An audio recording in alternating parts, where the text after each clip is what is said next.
네, 대담 이어가겠습니다. 한상균 민주노총 위원장이 결국 조계사에서 어제 나왔는데요. 백 변호사님, 네. 일단 궁금한 게요. 어제 그 한상균 위원장 나온 걸 가지고 자수냐, 체포냐, 네. 뭐 의견이 엇갈리더라고요. 자수는 아니고요. 네네. 체포도 아니고 이제 자진 출두 정도로 보시면 될 것 같습니다. 네. 그러니까 일단은 본인 스스로 나온 거는 사실이니까요. 네. 근데 나와서 조계사 바깥으로 나와서 이제 정식으로 체포가 된 거니까요. 네네. 자수는 아니고 네. 체포라고 완전한 체포라고 보기도 좀 애매한. 그러니까 지금 뭐 굳이 말하면 수사까지 채웠으니까 체포라고 봐야겠지만 네네. 그래도 나온 거에서 경찰이 직접 들어가서 끌어낸 건 아니니까 네네. 일단 본인의 의사로 나왔다는 정도. 네. 그러니까 자진 출두라는 표현이 제일 맞을 것 같습니다. 그럼 자수라고 한다고 하면은 저쪽 주장하는 쪽에서는 양형 기준에 네, 따라 그렇죠. 조금 좀 참작을 바라고 주장을 하는 네, 부분이잖아요. 그런데 자수는 명백히 아닌 게요. 네네. 자수는 그 전에 계속 이제 경찰에 나오라고 하고 본인이 나온다고 하고 계속 그런 신랑이가 있었잖아요. 애시당초 처음에 잘못했다고 시인을 하고 네. 11월 14일 그 1차 민중총궐기에서 네. 뭐 청와대로 진격하자, 뭐 서울을 뒤집어 버리자, 뭐 이런 네. 얘기를 한 이후에 네, 아니면 네. 그 전에 네. 본인 스스로 경찰서에 왔다면 네. 그렇다면 자수가 될 수 있지만 이건 자수는 명백히 아닙니다. 송 교수님, 네. 그 어제 그 경찰서에 들어간 다음에 지금 계속 그 소금만 달라고 하고 말을 안 한다고 하더라고요. 어떤 생각일까요? 충분히 이제 예상되는 것이죠. 네. 과거 이제 우리 공안사범이라든지 네. 이런 그다음에 그 시위 폭력자들, 네. 그다음에 그 사회적 운동권들 네, 네. 이래 보면은 검찰이나 경찰 조사 받을 때 행태가 네, 네. 거의 비슷합니다. 네, 다들 이제 묵비권을 행사하는 거죠. 네, 네. 그다음에 단식을 합니다. 네, 지금 한상균 위원장도 딱 지금 그렇게 하고 있어요. 네. 뭐 소금 달라 단식하는 사람들은 원래 소금을 조금씩 먹는 거죠. 네, 네, 네. 통상적입니다. 충분히 예상됐던 것이고. 네. 근데 이제 본인은 이제 뭐냐면 수사 과정에서 협조를 안 하면서 네. 법정에서 다툼을 하겠다는 이제 의도죠. 그것이. 네. 통상적으로 그렇게 해왔습니다. 전략을 지금까지 네. 보면은. 네, 네. 그래서 이런 사건이 이제 그 남대문 경찰서지만은 그 서울청 수사본부가 지금 남대문 경찰서에 설치된 거 아니겠습니까? 네. 이 수사관들도 이런 행태를 이미 다 충분히 예상하고 있었을 거예요. 네, 그리고 네. 검찰도 뒤에서 수사를 아마 직접 그 참여해서 지휘를 하고 있을 건데 네, 네. 저는 뭐 묵비권 이런 것이 별로 뭐 제가 볼 때는 의미는 없을 것 같아요. 네. 이미 최종 자료들이 너무 많기 때문에 네, 네. 문제는 제가 볼 때 있는 거예요. 이번 기회를 통해서 이제 바로 그 조계사 주지 스님이 이제 언론과 인터뷰한 내용을 보면은 예. 여러 가지 한상균 위원장이 조계사 내에서 네. 어떤 부적절한 행위를 했던가 행동을 했던가 속속 드러나오고 있지 않습니까 본인이? 어떤 내용이죠? 예를 들면 이런 거죠. 이제 어저께 네. 당초에 저 한상균 위원장은 조계사로 들어가려 했는 게 아니고 네. 명동 성당으로 가려고 했다. 아, 예. 그것이 이제 조계사 주지 스님의 설명입니다. 그 다음에 또 어저께 기자회견 하기 전에 자성 총무원장 스님을 잠깐 만났지 않습니까? 예. 그때 자성 스님의 면담하는 자리에서 자성 총무원장께서 노동법 이 개정에 대해서 반대하는 듯한 네. 취지의 발언을 했다고 기자회견장에서 밝혔어요. 예, 예. 그거 역시 아니었다. 그 얘기는 한상균 위원장 본인이 그렇게 설명을 했다. 예. 자성 스님이 그렇게 말씀하신 게 아니다. 네. 이런 거고. 그다음에 또 그 안에서 이제 신도들이 이제 강제로 한상균 위원장을 이제 끌어내려 할 때 네. 한상균 위원장 측에서 뭐라고 밝혔습니까? 신도들이 해서 옷이 다 찢어지고 막 이렇게 팬티만 남았다 이런 얘기했잖아요. 예. 근데 신도들의 얘기로는 뭐냐면은 신도들이 옷을 찢은 게 아니고 예. 한상균 위원장 스스로 옷을 벗었다는 거 아닙니까? 그래서 여자 신도가 굉장히 당황했다. 네. 뭐 이런 얘기들. 네. 그러니까 조계사 행태에서 한상균 위원장이 아주 적절치 못한 그러고 국민들에게는 그 내용을 호도하는 네. 이런 내용들을 이제 이 내용들이 앞으로 계속 좀 나올 것 같아요. 그래서 네. 민주노총 네. 그러면 한상균 위원장의 행태 네. 이런 부분들이 그릇된 행태들이 아마 국민들에게 속속들이 알려지는 계기가 되지 않겠나 하는 그런 생각을 해봅니다. 고 교수님, 이런 이야기들 그동안 몰랐던 그 국민들이 들었다면 어떤 판단을 할까요, 지금? 국민들은 뭐 이런 얘기를 설사 뭐 안 들었다 하더라도 네.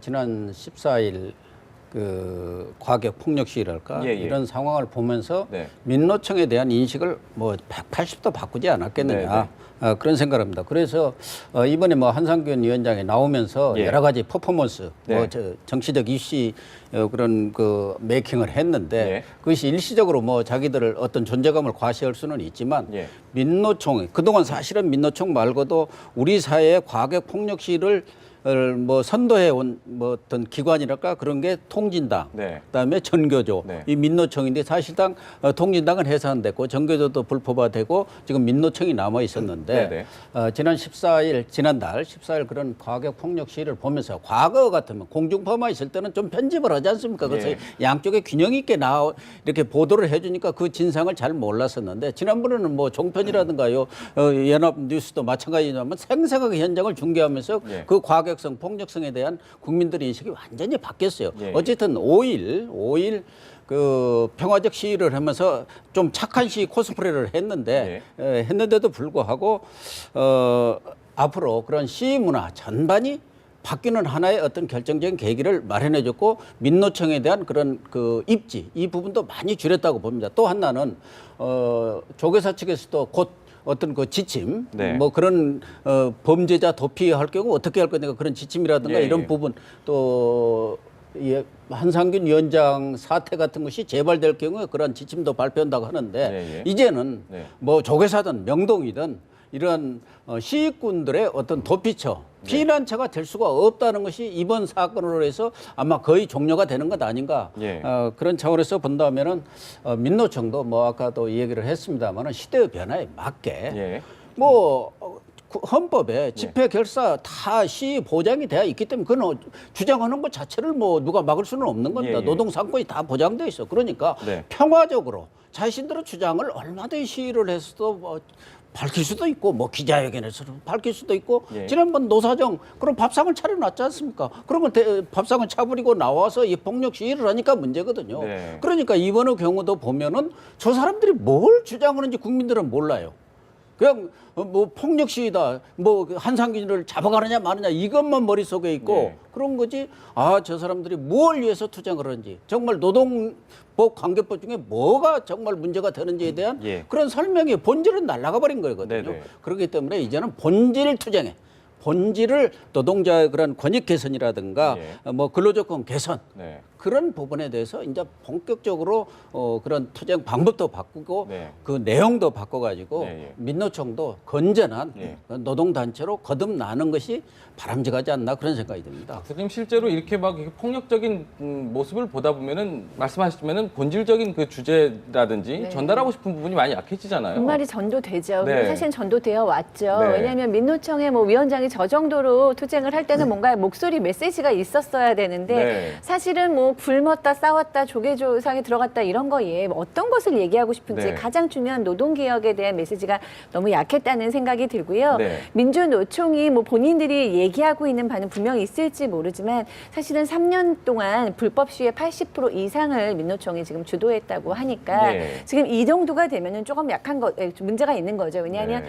이들이 지금 뭐 가장 중요한 노동자인 청년들이나 네. 비정규직에 대한 목소리를 대변하느냐라는 네, 또 네. 문제가 있고요. 저는 개인적으로 좀 아쉬운 것이 이들이 지금 맨 처음에 생겼던 20년 전의 구호를 지금도 외치고 있다는 거예요. 예. 권력과 정부를 타도하자 뭐 네. 이런 건데 이번에 지금 2차에 걸게 보면 평화 시위를 했지 않습니까? 그것이 저는 민노총이 앞으로 가야 되는 방향이라고 봐요. 네. 그러니까 글로벌한 시대에서 대중들과 좀 호흡을 하고 예. 약간의 재치도 있고 예. 그렇지만 본인들이 하고자 하는 그 대의 뜻은 메시지는 확실히 전달하는 어떤 변화와 진화를 해야 되는 것이지 네. 이렇게 구태의연한 예전의 어떤 투쟁 같은 것을 할 때 과연 몇 명이나 그 의견에 동의할 수 있을지 좀 의심스럽습니다. 그러니까 여론이 지금 많이 바뀌고 있어요. 바람직한 노조의 방향이 있을 텐데요. 그야말로 노동관련법에 의하면은 법 정신으로 돌아가면 됩니다. 노조가 뭡니까? 법에. 예. 노동관련법의 노조가 뭡니까? 근로자의 권익 보호 신장이에요. 예예. 근로환경 개선이고 예. 거기에 충실하면 되는데 지금 민노총은 박근혜 정권 퇴진, 네. 무슨 뭐 통진당 해산 철회 네. 이런 정치적인 구호를 들고 나오니까 이게 노조가 근로자 권익을 신장하기 위한 네. 노조가 아니고 네. 정치 노조가 돼버렸단 말이죠. 네, 네. 이것은 굉장히 바람직하지 않죠. 그리고 네. 이번에 특히 정말 다행스러운 부분은 네. 한상균 위원장은 조계사에 이제 침입을 하면서 네. 조계사와 대한민국 불교와 네. 정부 또는 공권력과의 어떤 싸움을 시키려고 했단 말이죠. 네. 거기에서 바로 불교 탄압이다 이렇게 해서 계속 치고 나왔지 않습니까? 예, 그런데 그것이 만약에 조계종과 네. 그다음에 정부가 잘 대응을 해서 예예. 종교계, 불교계와 이 공권력이 예. 마찰을 빚지 않았다. 네. 이것이 그래서 저 한상균 위원장의 전략대로 움직여지지 않았다. 예. 이것이 천만다행이에요. 네네. 어떻게 보면은 만약에 불교계가 만약에 우리 종교 탄압했다는 식으로 예. 만약에 치고 나왔더라면 예. 정부는 상당히 곤혹스럽고 이 문제는 또 다른 문제로 확대될 가능성이 있었는데 예. 하여간 그 불교계와 우리 공권력이 예. 이 부분에 잘 당해서 천만다행이다. 그리고 제가 분명히 말씀드릴 것은 자꾸 민노총은 공권력에 대해서 불교를 탄압했다는데 제가 예. 볼 때는 불교를 탄압한 사람은 민노총이에요. 아, 예. 한상균 위원장이고 네. 조계사 들어갔고 네. 무단 침입을 했고 조계사 예, 예. 스님들에 대해서 한 말도 아닌 것을 스님들이 하신 말씀이라고 왜곡하고 예. 그다음에 뭐 신도들에 대해서 또 안 한 행위를 신도들이 했다고 덮어씌우고 예. 그래서 공권력이 조계사로 들어가도록 어떻게 보면 유도한 부분이 있단 말이죠. 아, 예. 그런데 이런 걸 뭐 보고 놓고 보면 도리어 예, 예. 공권력은 불교를 탄압한 건 전혀 없고 예. 민주노총과 예. 한상균 위원장이 도리어 거꾸로 불교를 탄압하는 행위가 아니었냐 이번에 아, 예. 그렇게 지적을 할 수도 있겠습니다. 결과적으로 이제 이번 계기를 통해서 더 이상 이제 조계사도 고민을 하게 될 것 같아요. 이제 범법자라는 실정법 어긴 사람들이 더 이상 들어가서 마지막 은신처로 삼는 그런 역할들에 대한 논의도 이제 좀 조계사 쪽에서도 나오겠죠. 나올 수밖에 없을 것 같아요. 이번 사태 전반적으로 보면 이제 네. 명동성당은 더 이상 소위 말해서 시위라고 들어오는 걸 받아주지 않잖아요. 않고 있죠, 2000년 이제는. 이후로는 받아주지 않고 있는데 예. 이제 조계사 같은 경우도 이번에 굉장히 곤혹스러운 상황이 많이 있었잖아요. 네. 그러니까 이게 과거에는 뭐 철도노조 파업 때도 그렇고 예. 그 전에 광우병 시위 관련해서도 그렇고 조계사 안으로 들어오면 그때 예. 신도에도 그렇고 화정에도 그렇고 내보내지 않는다라는 입장이 명확했었어요. 근데 예. 이번에는 신도회 쪽에서는 내보내야 된다. 화쟁에서는 이 안에서도 경론이 일면서 내보내야 된다, 말아야 된다는 조계사 내부의 갈등까지 불러일으키는 상황이 됐단 그러니까요. 말이에요. 예. 그리고 이번에는 전체적으로 여론도 조계사에 우호적이지 않았어요. 네. 계속. 아니 죄를 저지르고 저 안에 들어가 있으면 저희가 무슨 소도도 아니고 괜찮은 거냐. 제가 이제 가끔 택시를 타다 보면 택시 기사분들이 네, 네. 왜 경찰이 들어가서 데리고 나오지 못하느냐 이런 얘기를 많이 했었거든요. 네, 네. 그러니까 과거하고는 굉장히 느낌이 달랐는데 그렇다면 조계사에서도 일단 소위 뭐 지금 범법자나 뭐 용의자 같은 경우 조계사로 들어가는 걸 무조건 품어줄 것이 아니라 예. 이제는 일단 범법자 같은 경우는 경찰로 출두할 수 있도록 오히려 유도를 해주고 네. 그런 역할을 해야지 네. 품어주다간 오히려 조계사가 네. 불교가 전체적으로 그런 부분에 대한 국민들의 여론에서 역풍을 맞을 가능성도 있기 때문에 조계사가 이번에는 네. 아마도 특정한 정도의 어느 정도의 가이드라인은 제시를 하지 않을까. 이번에 너무 조계사도 곤혹스러웠기 때문에 굉장히 그런 부분에 대한 발표가 있을 것 같다는 생각이 듭니다. 그런데요, 어제 보니까는 한상균 위원장 나간 다음에 도법스님께서 그래도 중재하셨던 도법스님께서 하신 말씀이 있더라고요. 심판이 없고 선수들만 있다 이런 얘기를 했더라고요. 그 역할을 아마 누군가는 중재 역할을 좀 해야 된다라는 역할을 좀 강조하셨던데 어떤 의미로 좀 해석을 할까요? 글쎄요, 지난번 철도노조 사건 때 철도노조도 그 당시 또 조계사로 피신을 했지 않습니까? 네. 그때는 지금 대표로 계시는 김무성 의원, 예. 또 야당에서는 박기춘 의원 이런 분들이 나서 가지고 예. 청와대와도 긴밀하게 조율을 하면서 원만하게 문제를 해결을 했거든요. 예. 그렇기 때문에 근데 성격이 좀 달라요. 그때는 성격 자체가 노사 갈등이에요. 경영권 문제예요. 그러니까 그 수서역에 KTX가 들어서면서 거기다 별도 기구를 설립하려고 하니까 그 경영진과 노조 간의 갈등인데 이번의 경우도 무슨 민노총에서는 노동 3법 그 네. 부분 노동 5법이죠. 5개 네. 법안에 대해서 그중에 이제 파견법이라든가 기간제법 그런 것을 반대하면서 이런 투쟁을 한 걸로는 뭐 이해는 합니다만은 그동안 민노총의 행태가 이런 정치 투쟁으로 이렇게 일관되고 특히 이런 좌파 진보 진영의 어떤 주도권 싸움을 선도적으로 해오면서 네. 이렇게 조계사로 피신을 했기 때문에 네. 정치권에서도 사실은 어떤 역할을 하기도 어려우려니와 특히 이런 부분에 있어서는 민노총과의 그런 노총이라든가 네. 그 노동계과의 연계고리를 네.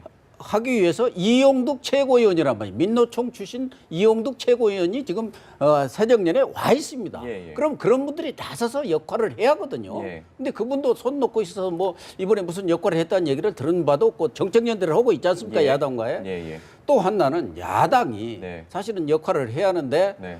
그 부분에서 야당이 집안 싸움 하냐고 제 코도 석자예요. 그렇죠. 그러니까 명분도 없고 자기들이 나설 여력도 지금 없는 그런 예, 상황이다 예. 보니까 과연 이렇게 중재를 할 수 있는 그런 게 좀 부족했고 또 사회적 원로랄까 어떤 사회적으로 신망을 받는 그런 시민 사회단체들이 나서서 좀 해시하는데 네. 이 시민 사회단체마저도 최근에는 거의 정치화됨으로 인해서 신망을 받는 그걸 중재할 수 있는 그런 시민 사회단체 원로가 없는 그런 사회가 된 거 그런 것이 예. 참 불행한 겁니다. 또 안타까운 일이고요. 그러게 말입니다.